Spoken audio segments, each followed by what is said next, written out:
Olá, está começando mais um Viver Ciência. Você é nosso convidado para conhecer as pesquisas desenvolvidas no programa de pós-graduação da Universidade Federal de Goiás.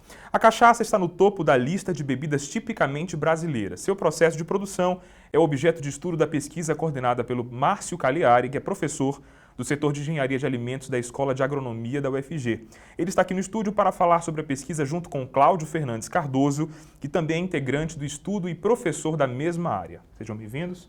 Obrigado. Muito obrigado. Avaliação da qualidade e modelagem cinética do envelhecimento de cachaça armazenada em tonéis de diferentes tipos de madeira. Este é o nome da pesquisa que você vai conhecer a partir de agora. Esse projeto está sendo desenvolvido não aqui dentro da UFG, mas toda a parte experimental é desenvolvida numa indústria que produz cachaça orgânica que se chama Cambeba, que fica no município de Alexânia. Então o que nós vamos fazer? Nós vamos estudar o comportamento da cachaça durante 5 anos. Ou seja, nós temos um bolsista que está disponível 5 anos para ficar estudando isso e avaliando o que acontece no comportamento de uma forma geral. Ou seja, nós vamos estar avaliando quimicamente vários atributos de qualidade, o que ela vai estar ganhando ou perdendo no decorrer do tempo. As amostras são armazenadas em barris feitos de madeira de 4 tipos de árvores: amburana, castanheira, bálsamo e a mais usada para vinhos e uísques, o carvalho. A ideia é ver o que ocorre com a cachaça. As demais madeiras nós adquirimos, foram fabricados aqui no Brasil, numa indústria no estado do Espírito Santo. E antes deles serem utilizados, ele tem que passar por todo um tratamento. Um dos tratamentos que é feito é a queima interna da madeira. E depois sim que ele veio para nós para fazer essa utilização. Nessas alterações, nessa queima, ela é feita por quê? Para transferência do que tem da madeira para a cachaça ser de uma maneira que você transfira só o que é desejável. Ao todo, são utilizados 4 tonéis com cachaça para cada tipo de madeira. Cada tonel tem a capacidade de 250 litros, o que contabiliza 4.000 litros de bebida macerados ao longo de 4 anos. O sabor também é muito influenciado pelas características da madeira, ou seja, pelo que a madeira passa para a cachaça no decorrer do tempo. É bastante comum se falar em perda de qualidade no decorrer do tempo. E, na verdade, quando se faz envelhecimento, o que acontece é ganho de qualidade. Substâncias que estão na madeira vão passando para a cachaça e vão inserindo cor, vão diminuindo acidez, melhorando o grau, vão interferindo na qualidade de forma positiva. E a partir de agora a gente começa a nossa conversa e eu inicio perguntando o que motivou a escolha da cachaça como objeto de estudo. Bom, primeiro que a cachaça ela é um dos produtos destilados de maior produção no Brasil, sendo um dos maiores do mundo. Só que essa produção, grande parte dela, né, ou praticamente grande parte, ela é feita de forma muito artesanal nos pequenos e médios alambiques. Sendo que não se existe grandes padrões de qualidade, não existem parâmetros adequados para que haja essa produção de forma padronizada. Então veio a necessidade a gente observar essas necessidades e tentar aplicar um sistema de produção com qualidade, fazendo uma modelagem para prever alguns resultados que vai acontecer num processo de envelhecimento. Professor, como foi realizado o contato com o alambique escolhido para o estudo? O proprietário do alambique escolhido já é nosso parceiro em muitos outros trabalhos. Então, ele sempre tem nos apoiado em fornecimento de matéria-prima, em visitas. E quando apareceu a oportunidade desse trabalho, que é uma bolsa PNPD, bolsa da CAPES, o projeto todo é financiado pela CAPES. E eu fiz o contato com o proprietário, que é o senhor Galeno, e imediatamente ele se prontificou a fornecer toda a matéria-prima e alguns tonéis que ele forneceu também. Então, na verdade, nós temos alguns tonéis que nós adquirimos de madeiras diferentes, e alguns ele forneceu, além de toda a cachaça utilizada, que foi em torno de 1.200 litros. Daqui a pouco a gente entra mais no assunto e vamos conhecer então juntos um pouco mais a respeito da pesquisa, participe do nosso programa, envie uma mensagem para o nosso e-mail, Twitter ou Facebook e acesse a nossa página na internet. O Viver Ciência vai para um rápido intervalo. Voltamos em seguida para entender as aplicações desta pesquisa e como ela pode beneficiar a produção de cachaça artesanal. Continue com a gente, este é o programa Viver Ciência. A ciência é viva quando a gente procura entender aquilo que a gente não consegue ter uma resposta imediata.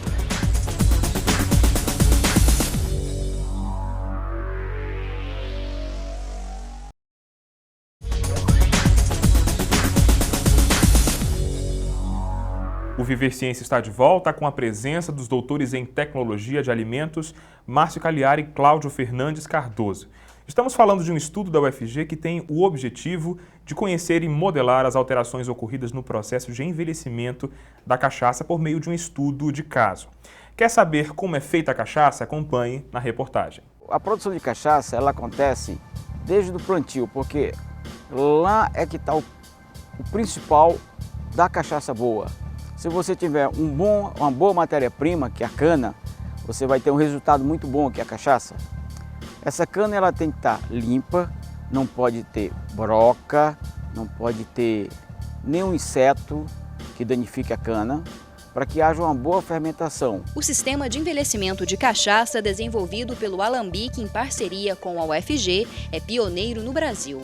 Isto oferece ao Estado a garantia de um produto 100% inspecionado e verdadeiramente macerado. Nós temos uma cachaça que nós podemos dizer que a cachaça brasileira há um parâmetro sobre o envelhecimento, feito pela Instituição de Ensino Federal. Além das modificações na cor da bebida envelhecida, a maceração nos barris de madeira garante aroma e sabor mais refinados à cachaça.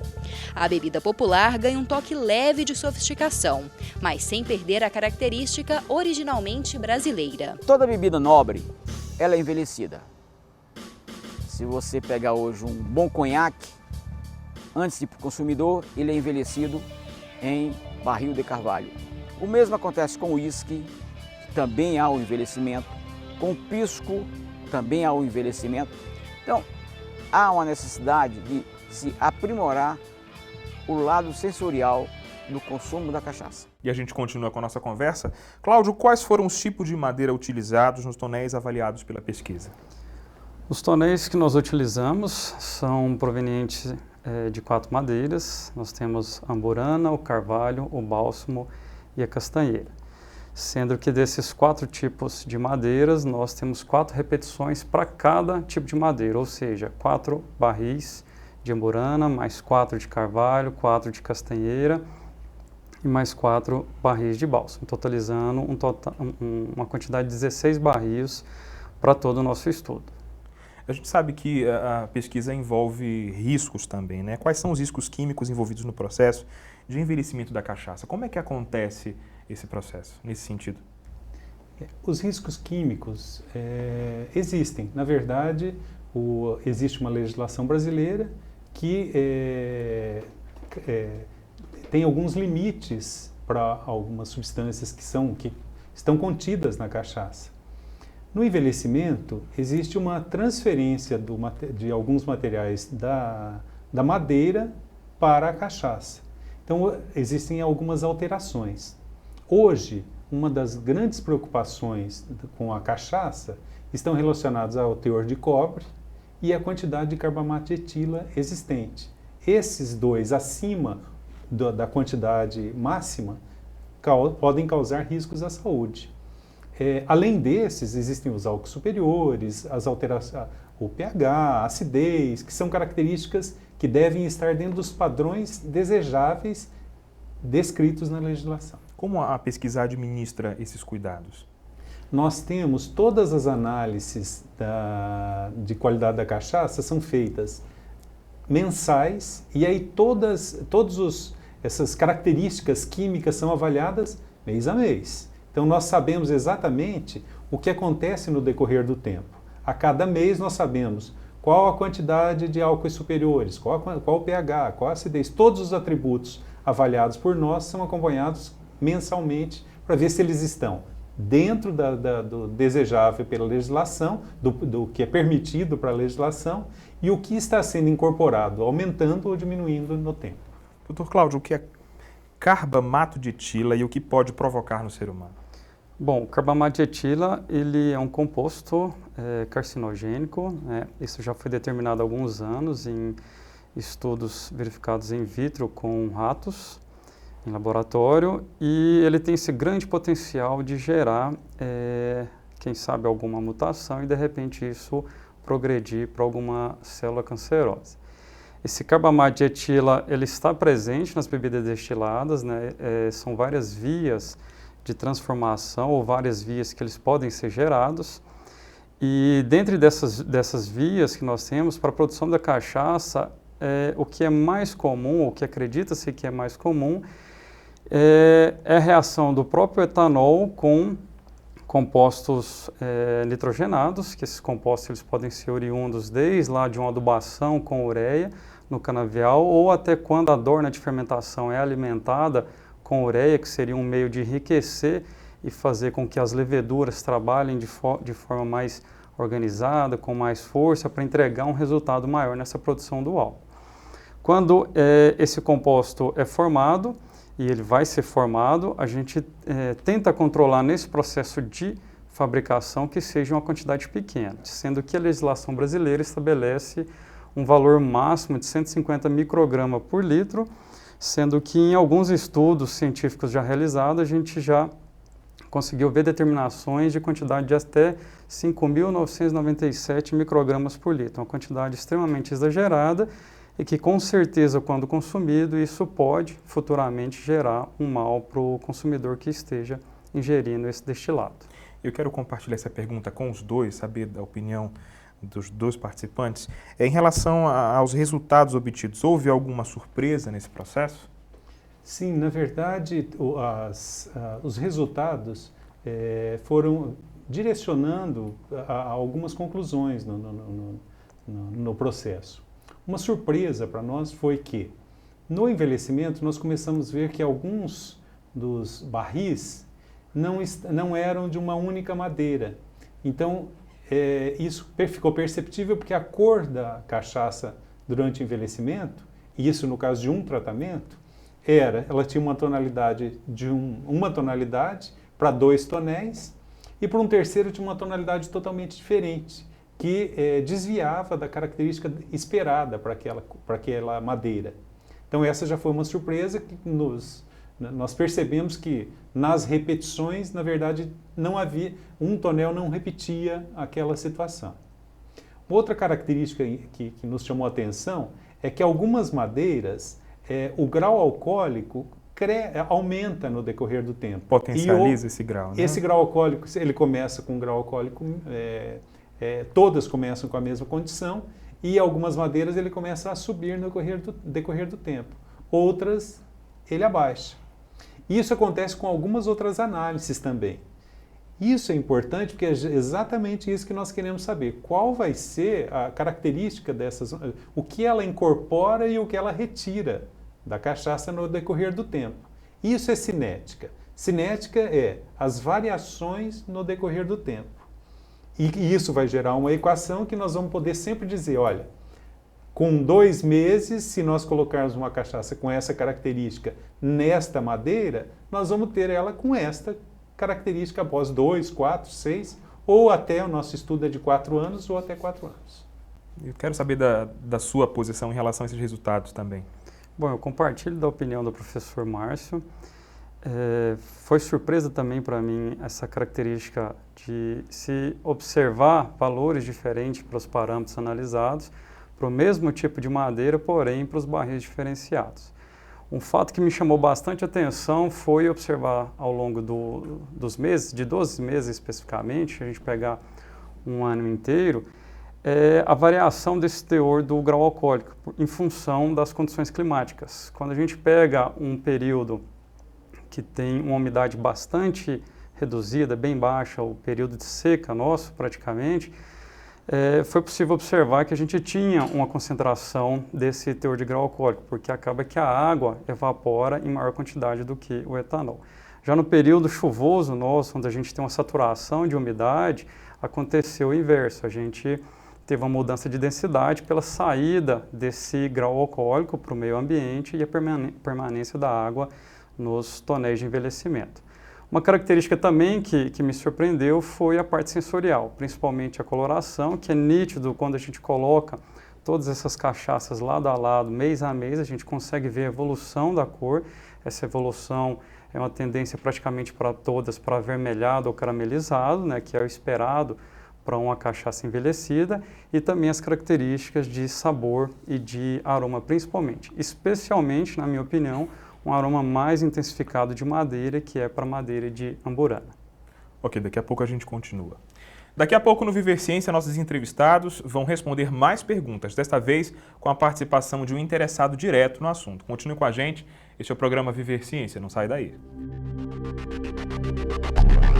A iniciação científica tem 3 caminhos principais. O primeiro caminho, existem institutos que já têm programas de iniciação científica pré-definidos e que quando o aluno entra como calouro, ele apresenta para os calouros e recruta entre os interessados aqueles que querem entrar no programa de iniciação científica daquele instituto ou daquele departamento. Esse é o primeiro. O segundo são as bolsas de iniciação científica que são concedidas pelo CNPq. Quem controla estas bolsas são as pró-reitorias. A Pró-Reitoria de Pesquisa e Pós-Graduação tem o controle, em cada universidade ela tem um nome diferente, mas são as pró-reitorias de pesquisa que têm o controle dos programas em que os alunos podem pedir bolsa e ter um orientador. Um programa de iniciação científica é uma relação entre o aluno que entra e um orientador para, desde o início do curso, começar a participar de pesquisas, primeiro como auxiliar, ou como observador, ou como coletador de dados, até que, em um determinado momento, ele já comece a participar como coautor destas pesquisas. Então, é um programa que pode se iniciar no segundo semestre da vida acadêmica e que pode percorrer até o penúltimo semestre da vida acadêmica do aluno. Normalmente não se aceita aluno de iniciação científica no primeiro semestre e no último semestre, por razões mais ou menos óbvias, né? Quem entrou está começando muito verde ainda e quem está para sair não tem tempo para terminar o trabalho. Então, basicamente, entre o segundo semestre e o penúltimo semestre, o aluno pode participar de uma ou mais pesquisas, com ou sem bolsa, destinadas ao seu treinamento na produção do conhecimento científico.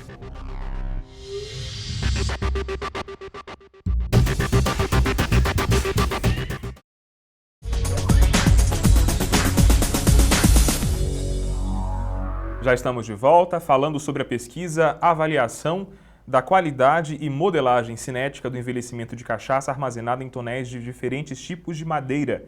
Quem vai fazer perguntas sobre a pesquisa agora é Mauro Eurípides Rocha, que é barman. Eu gostaria de saber qual a melhor espécie de cana-de-açúcar para a fabricação de cachaça. Por favor. Bom, nós não temos uma cachaça, uma cana-de-açúcar, mais específica para esse processamento. A gente procura sempre ter uma quantidade padronizada do teor de sólidos solúveis. O que seria? Basicamente, a quantidade de açúcar, de maneira grosseira, se a gente for definir assim. Então, espera-se que tenha uma concentração que seja ideal para que as leveduras, ou seja, os micro-organismos que vão desenvolver o processo fermentativo, eles entrem em contato com esse caldo de cana e tenham a quantidade suficiente para que eles consumam e produzam o etanol de forma adequada. Não se pode ter poucos sólidos solúveis, poucos açúcares, senão a gente vai ter uma grande quantidade de micro-organismo para pouco alimento. E não se pode ter uma grande quantidade de açúcar também, porque senão, a hora que essa cultura, essa levedura for colocada em contato para trabalhar, vai se sobrar açúcar, porque ela não vai ter condições de promover toda aquela degradação. Então, especificamente, não tem um tipo. Vamos então a mais uma pergunta. Qual a melhor região para o cultivo de cana-de-açúcar e a fabricação de cachaça? Professor, por favor. Existe, sim, as cachaças mais famosas do Brasil, que estão concentradas na região salineira, na região de Salinas, no estado de Minas Gerais.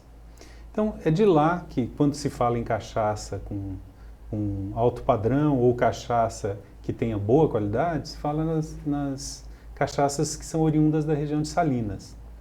Mas, na verdade, quando se fala em cachaça, a gente sempre associa a Minas Gerais, as cachaças, as boas cachaças. E eu até empresto aí um dizer que eu ouvi já há algum tempo dizendo o seguinte: qual é a diferença que nós temos entre Minas Gerais e Goiás? É só a divisa. Então, as cachaças goianas, pode-se dizer que elas têm as mesmas características das cachaças mineiras. E o solo realmente interfere na qualidade da cachaça. Por quê? Porque no solo é que a planta vai buscar os seus minerais, e esses minerais vão passar para a fermentação e que vão interferir na qualidade da fermentação alcoólica, e automaticamente você pode ter uma característica de cachaça diferenciada com o solo. Que característica que é desejável para uma cana-de-açúcar? Uma das coisas que deve se considerar, que Salinas tem, é que ela tem um período seco bastante definido, que é mais ou menos igual ao período seco de Goiás. Então, esse período seco faz com que a cana, na época do corte, esteja no seu auge da maturação. Isso sim pode interferir na qualidade de uma cachaça e ter uma cachaça de excelente qualidade. Ok, inclusive nós agradecemos a participação do Mauro. Como é possível fazer pesquisa relacionada à engenharia de alimentos na UFG? Você fica sabendo agora no quadro Caminhos da Ciência. Aqui na UFG, por exemplo, para concorrer a uma bolsa de iniciação científica, ele tem que ter um coeficiente global. E esse coeficiente global ele não só obtém ele a partir do segundo semestre, quando ele concluiu o primeiro semestre. Aqui nós temos o mestrado em Ciência e Tecnologia de Alimentos.